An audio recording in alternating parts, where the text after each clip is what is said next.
Ever since Sarah was a little girl, she was terrified of clowns. Fortunately for her pride, a lot of people harbored that same fear. The idea of a person being goofy and happy all the time, dressed up in a silly costume, made a lot of folks uneasy. So she wasn't alone in that discomfort category. Growing up, she rarely had to encounter one of those over-enthusiastic men or women in face paint and crazy, colourful hair. But when she did, it was bad. So bad, in fact, that she eventually had to go to therapy through much of middle and high school because of nightmares induced by the fear of clowns. As Sarah got older and progressed through therapy sessions, her fear eventually began to dissipate. She wouldn't shut her eyes every time she saw a clown smiling at her from her television screen, or when browsing the internet and accidentally seeing a picture of Pennywise from Stephen King's It. She learned to control her fear so that it wouldn't control her. Her first year of college was perfect because of her newfound ability to stem the cry of the jester-created demons she had within. It would not be for long, however, because she would find that great fear can and would return, and in the most sinister way possible. It was mid-March, and Sarah was as busy as ever, juggling the workload of a typical in-the-trenches college student. It was a Tuesday, and Sarah had just gotten out of the last class of the day, an important psychology lecture by a guest speaker that had lasted for about 2 hours.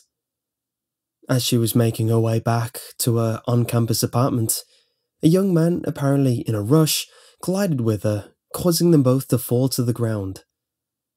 Sarah landed on her back, her bag flying off her shoulder.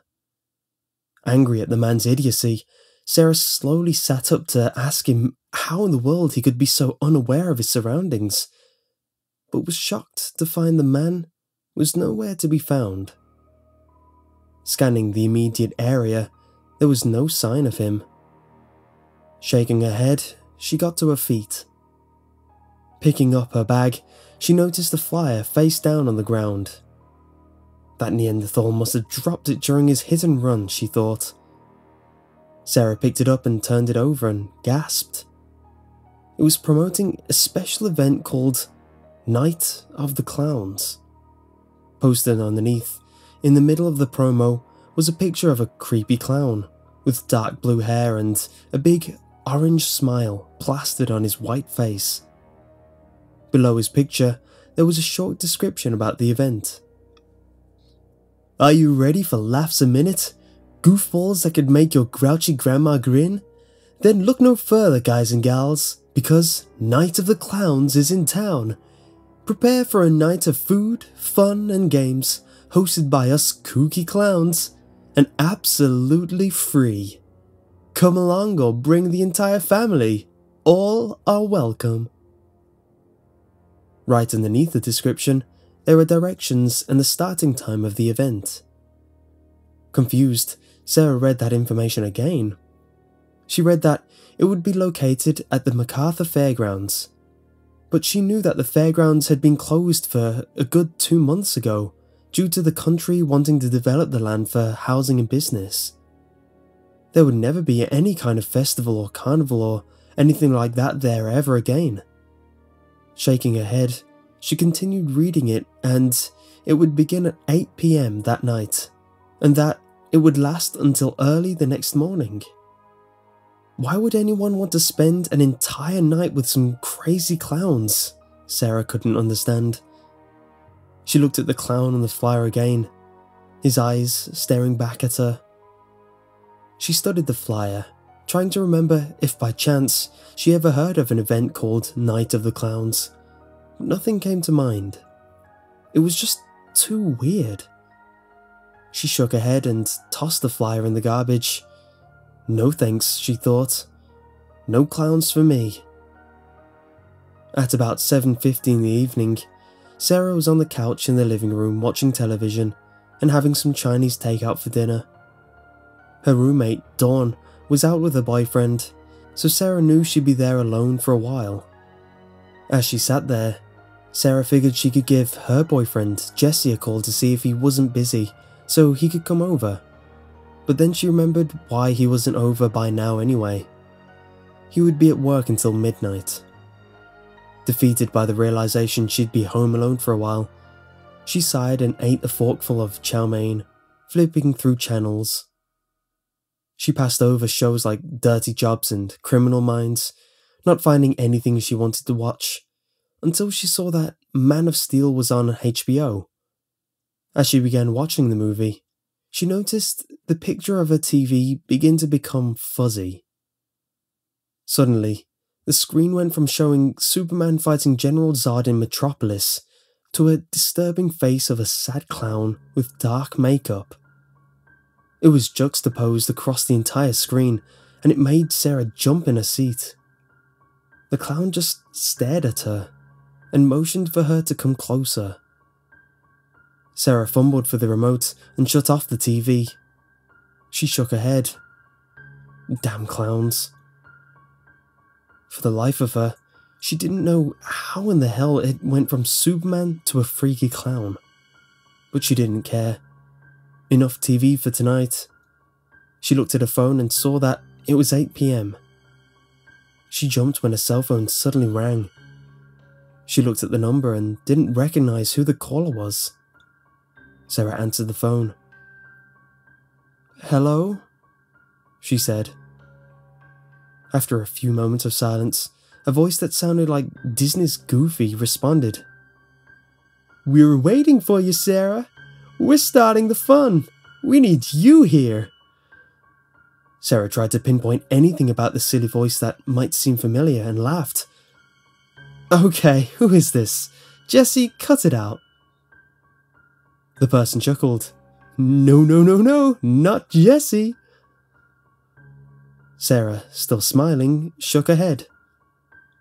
"Okay, well, whoever this is, I'm going to go now." Before Sarah could hang up, however, the voice laughed hysterically, and suddenly her television came back on. As Sarah watched in horror, that same creepy, sad clown was looking at her, this time standing next to a man in a chair with his hands tied behind his back. The clown held a knife to the man's throat. As Sarah slowly recognized who the man was, she uttered a cry and cupped her mouth with a hand. "I wouldn't just hang up yet, Sarah, or poor little Jessie will have to go away." Sarah looked at her phone, terrified and shaking all over. Who are you? What the hell is this?" Her eyes glued to the television. She could hear the man on the phone let out a throaty guffaw. "I'm just a clown, Sarah. You're not afraid of clowns anymore, right?" Tears began to fall down her cheek as she looked at Jessie's terrified expression. She choked back her tears. No, I'm not.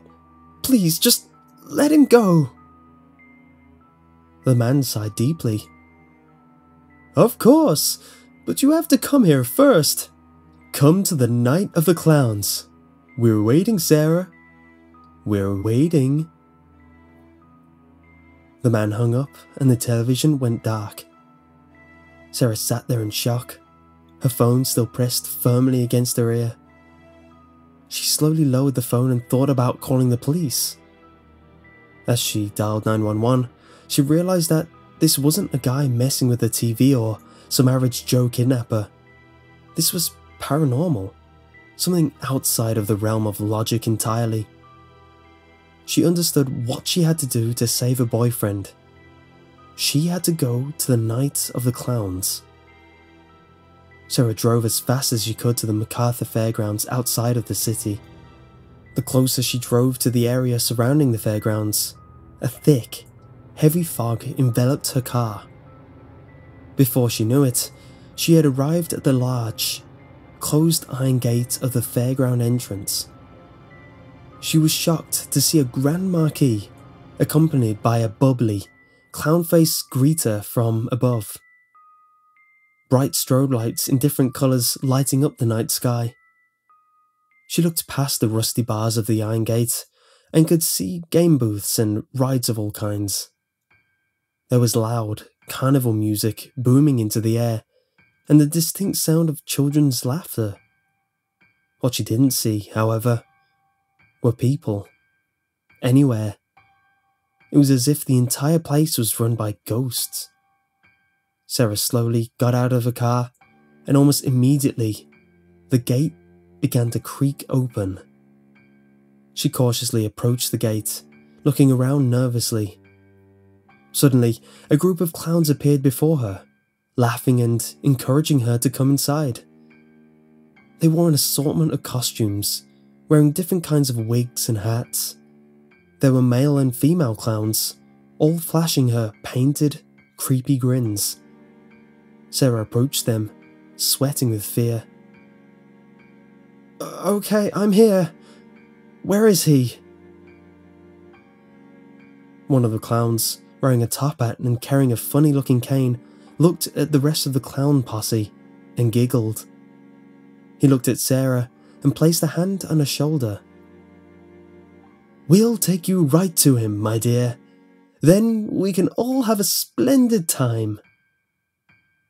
The clown wrapped an arm around her neck playfully, and all the other clowns giggled.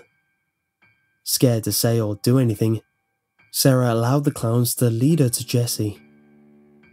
As she passed ride after ride, booth after booth, she noticed that more and more clowns surrounded her. She also noticed that their faces became more disturbing, their forms more monster-like, as they moved deeper into the twisted carnival. She saw clowns that were impossibly tall and slender reach out to her, smiling at her with stained, yellow teeth. She saw a clown hunched over like some type of animal, hissing at her, a tongue like a lizard's flicking in and out between her crimson lips.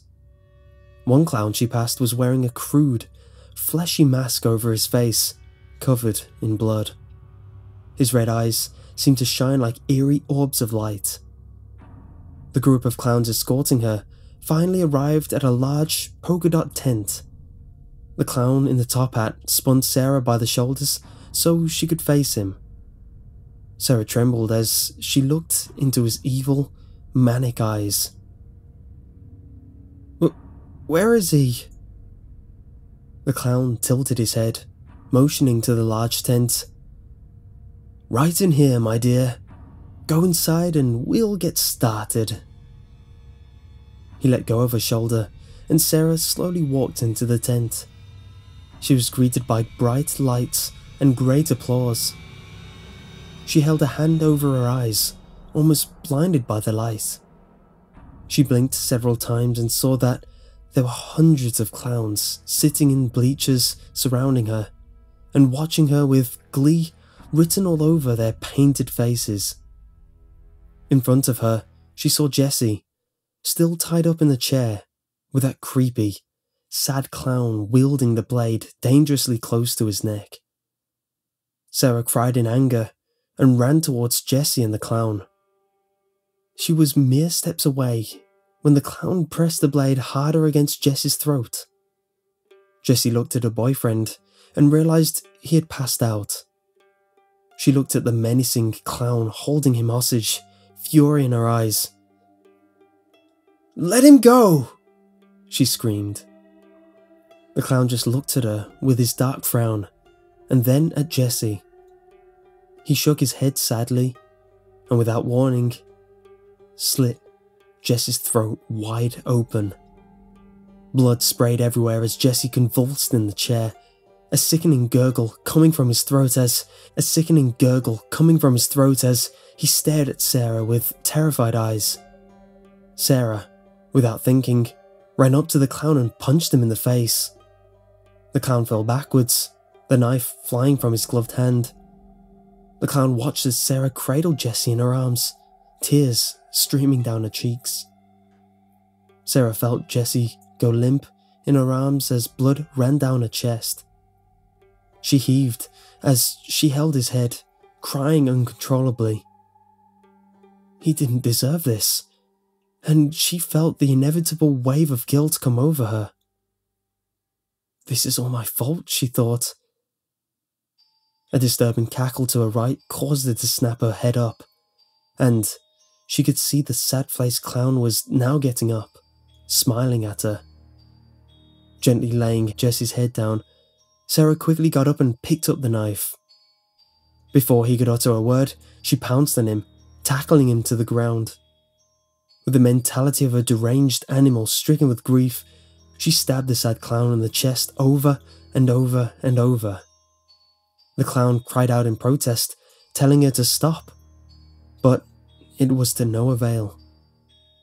Sarah stabbed him as hard as she could, laughing as he choked up blood and his eyes rolled back in his head. Even after the clown's eyes closed, his death apparent, Sarah kept stabbing him.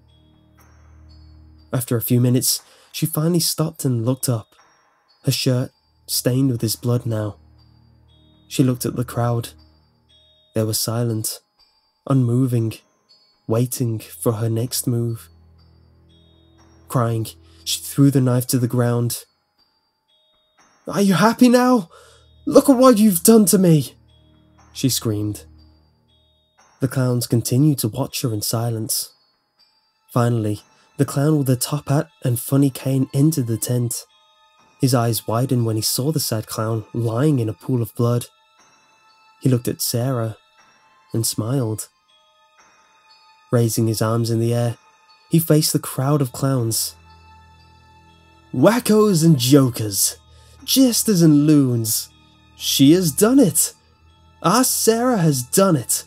Finally conquered her fear of us!" The clown audience erupted into laughter and applause, jumping up and down in their seats. They threw flowers and streams and sprayed silly string into the air. The clown approached Sarah, his grin getting wider as he got closer. She stared at him with the utmost hate in her eyes. "Just leave me be, please," she cried. The clown shook his head and motioned to the crowd. "Leave? Why, my dear, you are never going to leave." Sarah looked at him, shaking her head in confusion. "But why? What have I done to you?" The clown laughed and wrapped his arm around her shoulders once more, pointing to the crowd. "Nothing, Sarah. You've done nothing to any of us. This isn't some kind of revenge thing. No. It's something far greater. A test." Sarah, tears in her eyes, looked at him. A test?" He nodded. "Yes, a test. You passed with flying colours. We had to see if you were ready to join us." Sarah looked at him, a chill running down her spine, making her legs feel like spaghetti noodles. Join you?" He nodded once more and laughed. "Yes, join us.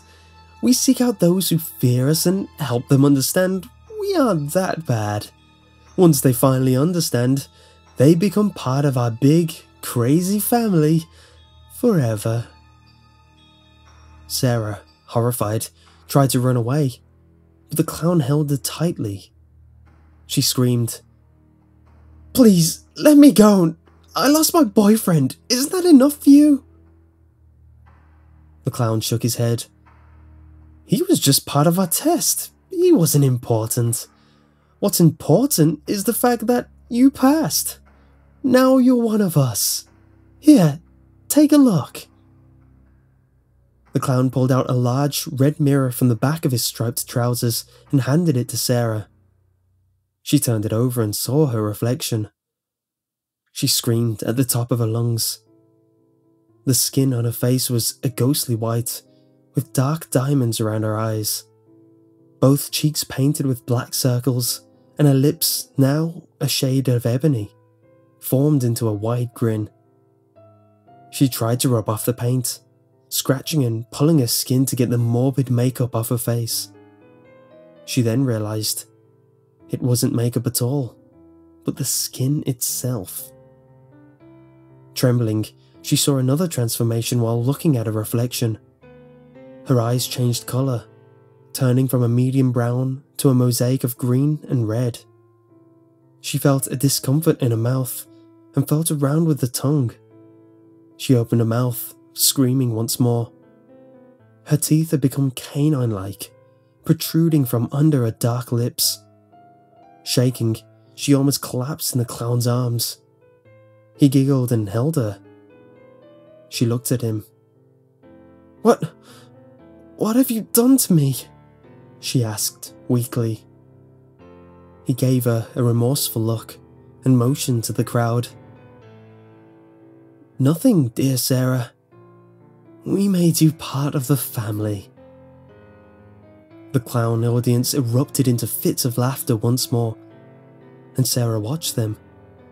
She studied their faces for the longest time before looking up at the clown holding her.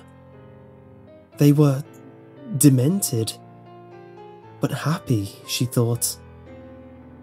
Happy. The sound of their laughter soon became soothing, comforting in a strange way, like a relaxing tune you could listen to before you drift off to sleep.